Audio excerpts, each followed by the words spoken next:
On this week's episode, for the premiere of Hell's Kitchen Season 23, 18 brand new chefs will be introduced to the what's to come for Hell's Kitchen this season, as we have the usual signature dish challenge. I can't get my words out. As well as one team will be victorious, the other will be suffering their punishment. And one chef, to be honest with you, I'm feeling a little bit 50-50 at the moment. We've got so much to talk about in this week's premiere of Hell's Kitchen Season 2. In the first episode for this season's Hell's Kitchen recap and review. So we are back for a brand new season of Hell's Kitchen season 23, and I'm so excited for this season. I'm just super looking forward to this season, as I loved doing last season.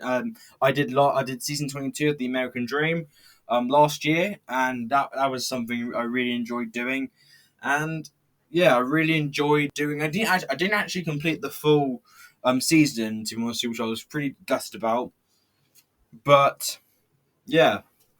So we're back with a brand new season this time around. I'm just really looking forward to seeing what the season can bring out. So before we get into everything, let's just go through. So we have Chef Ramsay back as always. We have two new sous chefs, which I mentioned in my first look episode almost a week ago.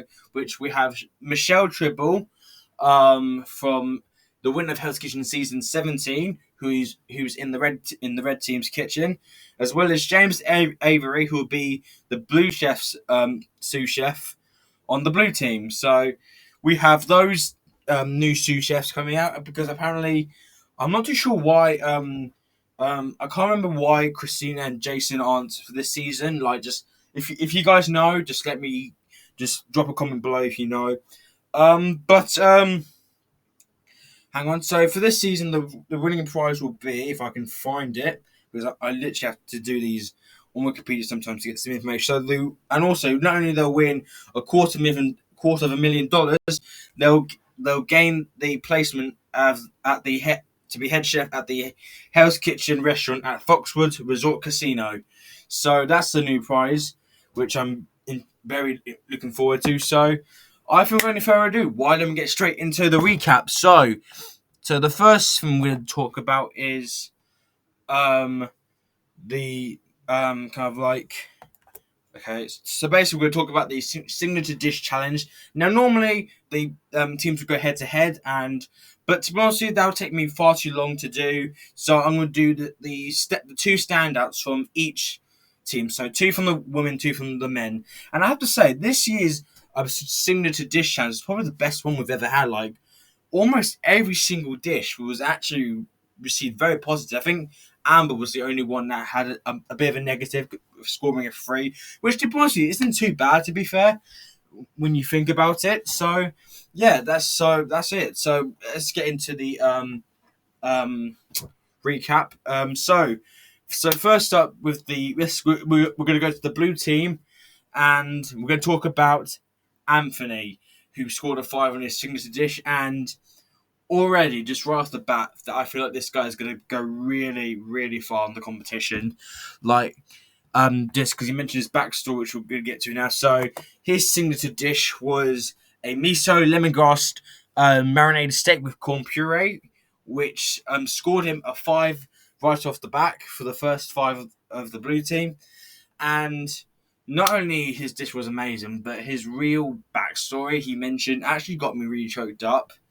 As he was talking about his grandmother, and how he got a scholarship but never got to do it, as his grandmother was diagnosed with Alzheimer's and dementia, and had passed away not too long, I think, of after before the premiere, which Anthony mentioned, and he wanted to do this for her, and I just think it was just really kind of like touching that he's doing this for his grandma, that at the time of filming had passed away quite recently. So yeah, it's just really like just beautiful. He's doing this in her honor, and he just seems like already he just seems so like genuine as well, which is something I always love seeing in a contestant on Hell's Kitchen.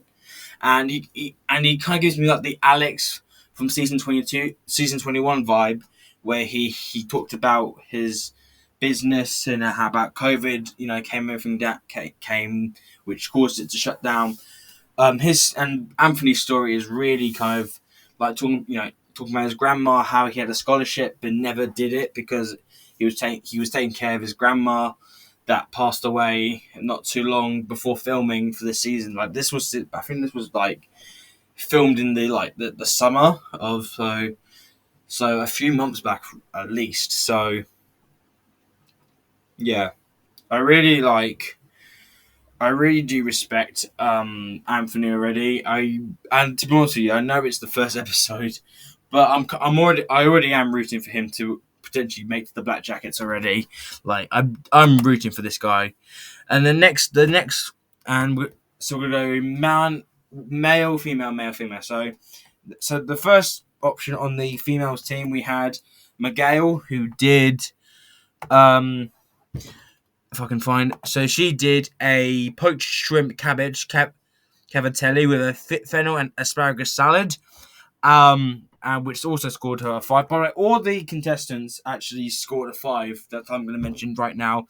And yeah, I think she's got a great personality. I think she's definitely some like when I first saw the lineup, I wasn't too sure how far she'd make it, but I'm definitely feeling like that she's got this personality about her which I really really like, and yeah, I'm really looking forward to seeing her how far she goes because yeah, I really do think she's got this great personality about her. I think the personality will definitely show in the food.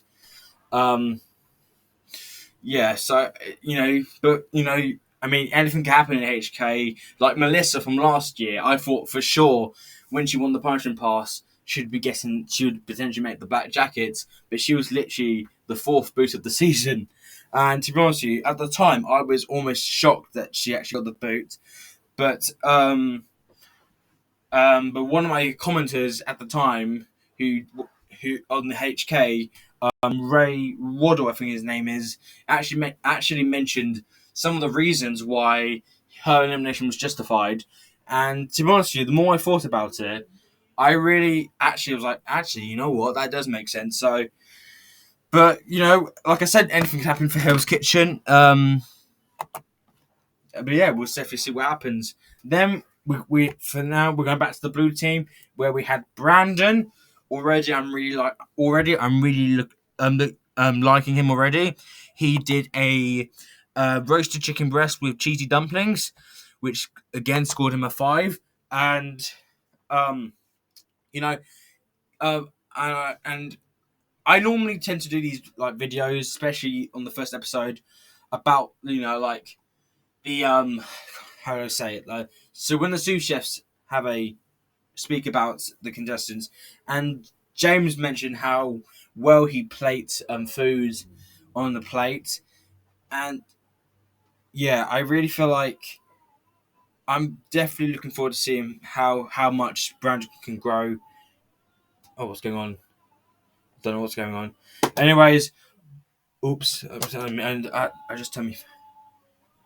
Okay, hang on. I'll be back in just a second, folks. So about that, folks, just had to do something there.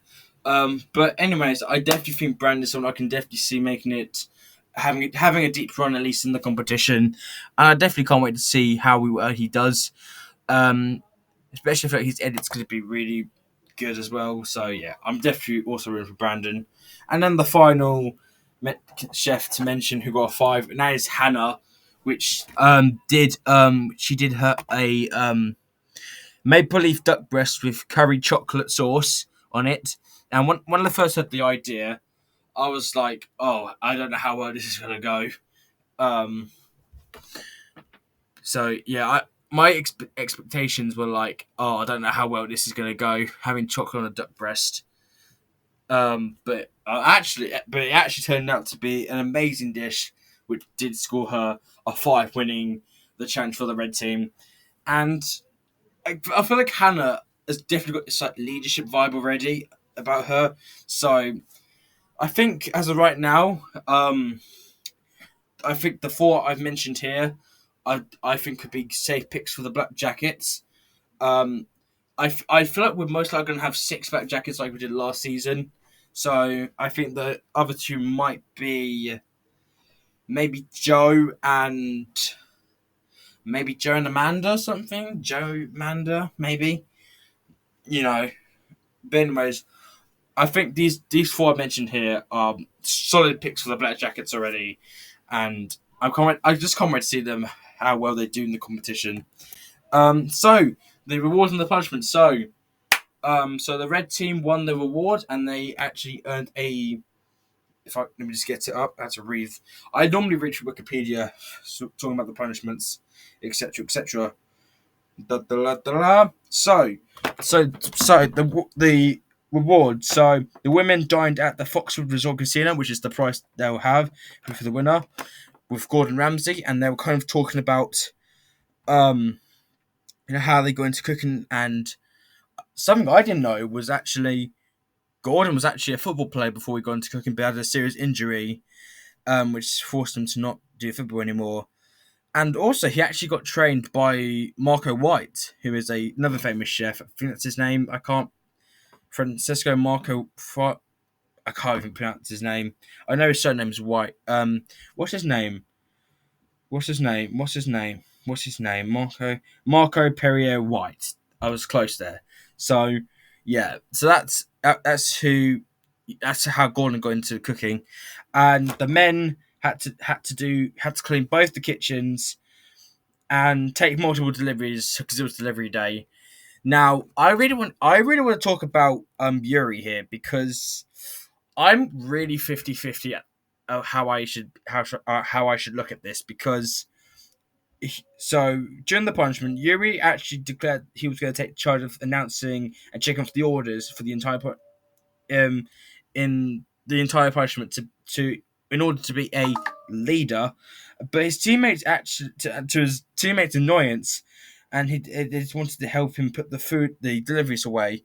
Now, to be honest with you, I'm both 50-50 here because yes, I definitely agree. All he did was just try and like call out the deliveries, and he wasn't really putting his back into it. Like it's just like he seemed like he was just like I don't know. I don't know. It seemed like it seemed like he was just like, just not. He wasn't really doing anything. He was just like, I feel like he was trying to avoid the punishment, in my opinion. Um, which which is something I wouldn't want to do. But I feel like at the same time, he was trying to be. I can see him. He was trying to be like a leader, but I don't think he's got that leadership at all yet. To be honest with you, so that's my thoughts on Yuri so far. But you let me know in the comments if you have an opinion on Yuri. But that yeah. So the chefs. So the next day, the contestants were given their recipe books, and they went outside with about a press release. And also Gordon Ramsay, Chef Ramsay was wielding a flamethrower, but as always for the last however seasons, we were left on a cliffhanger, which is no surprise at this point because they love to stretch out episodes that's to prevent the drama of everything, etc. etc. But yeah, I've been watching Hell's Kitchen for so long, so I should know that by now. So yeah, so that's really what we can recap now for this week's episode. Next week is the first dinner service where both the blue team and the red team will be competing. I think we'll most likely have the punishment pass challenge. So yep, we'll most likely be having that. I think. So yep. And of course, the first elimination will happen.